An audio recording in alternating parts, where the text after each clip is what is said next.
বাচ্চা থেকে বড়রা সবাই আমরা চিকেন স্যান্ডউইচ খেতে খুব ভালোবাসি। আর সেটা যদি হয় ঘরে বানানো স্বাস্থ্যসম্মত উপায়ে খুব সহজেই, তাহলে তো আর কথাই নেই। হ্যালো ভিউয়ার্স, সবাই কেমন আছেন? ফ্যামিলিজ কিচেনের আজকের আয়োজনে থাকছে চিকেন স্যান্ডউইচ কিভাবে খুব সহজ উপায়ে ঘরে তৈরি করা যায়।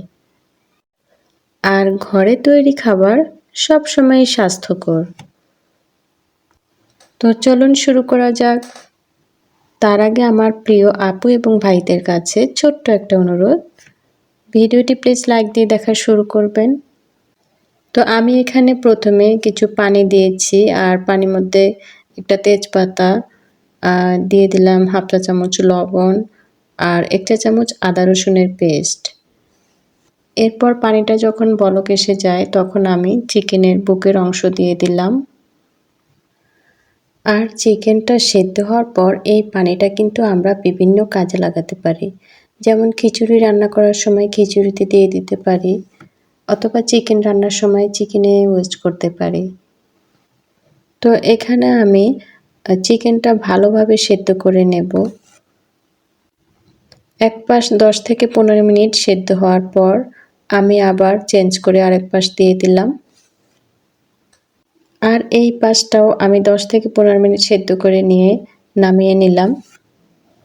আর এখানে আমি কড়াইতে 1 টেবিল চামচ বাটারের মধ্যে 1 টেবিল চামচ পেঁয়াজ কুচি দিয়ে দিয়েছি।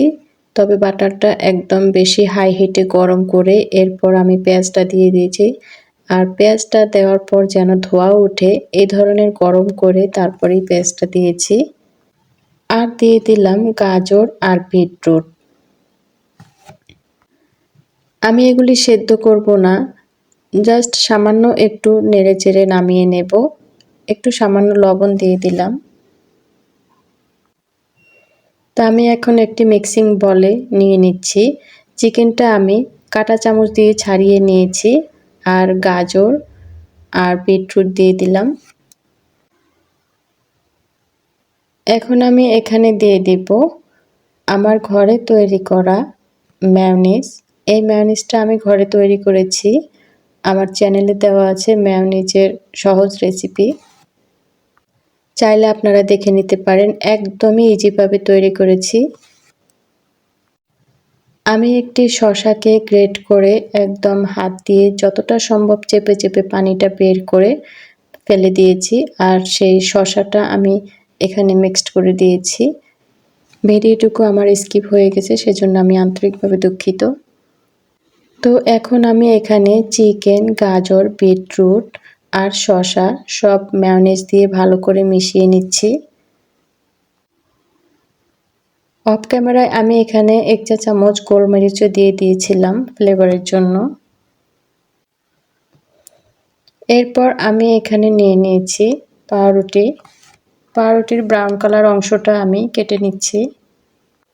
আপনারা চাইলে ব্রাউন কালার অংশটা রেখে দিতে পারেন। আমি এই চিকেন স্যান্ডউইচটা একদম ইজিভাবে আপনাদের সাথে শেয়ার করেছি, যাতে বাচ্চারা যখনই বায়না ধরবে তখনই যেন খুব সহজভাবে ঝটপট তৈরি করে দিতে পারেন এ ধরনের চিকেন স্যান্ডউইচ। আমার একদমই অল্প সময় লেগেছে এবং একদমই ঝামেলাহীন মনে হয়েছে, তাই আমি আপনাদের সাথে শেয়ার করেছি। এরপর আমি মিক্সড করে রাখা সব কিছু দিয়ে উপর দিয়ে আরও 1 পিস পাউরুটি দিয়ে হালকা চেপে নিয়েছি। এরপর স্যান্ডউইচের সাইজ করে কেটে নিচ্ছি। অনেকেই অনেকভাবে করে থাকেন, তো আমি আমার মতো করেছি। আর যতটা সম্ভব আমি একদম সহজভাবে আপনাদের সাথে শেয়ার করেছি।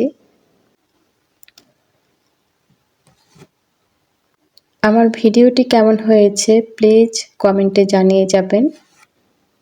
আমার মতো এই প্রসেসে আপনারাও চেষ্টা করবেন আর আমাকে কমেন্টে জানিয়ে যাবেন আমার এই প্রসেসটি ফলো করে আপনারা কতটুকু উপকৃত হয়েছেন। আর নতুনরা যারা চ্যানেলটিকে সাবস্ক্রাইব করেননি এখনও, তারা প্লিজ চ্যানেলটিকে সাবস্ক্রাইব করে ফ্যামিলিজ কিচেনের পাশে থাকবেন। আর যারা সাবস্ক্রাইব করে পাশে আছেন তাদেরকে জানাচ্ছি অসংখ্য অসংখ্য ধন্যবাদ। আমার এই চিকেন স্যান্ডউইচটা এতটা ইয়াম্মি হয়েছে, এতটা টেস্টি, দেখতে যতটা সুন্দর ও লোভনীয় লাগছে, খেতে কিন্তু এর চেয়ে আরও বেশি সুস্বাদু হয়েছে। আপনারাও আমার মতো এভাবে একবার হলেও ট্রাই করবেন। আশা করি ইনশাল্লাহ অনেক ভালো লাগবে। কথা হবে পরবর্তী ভিডিওতে। সে পর্যন্ত সবাই ভালো থাকবেন, সুস্থ থাকবেন। আমার ও আমার পরিবারের জন্য দোয়া করবেন। আল্লাহ হাফেজ। আসসালামু আলাইকুম।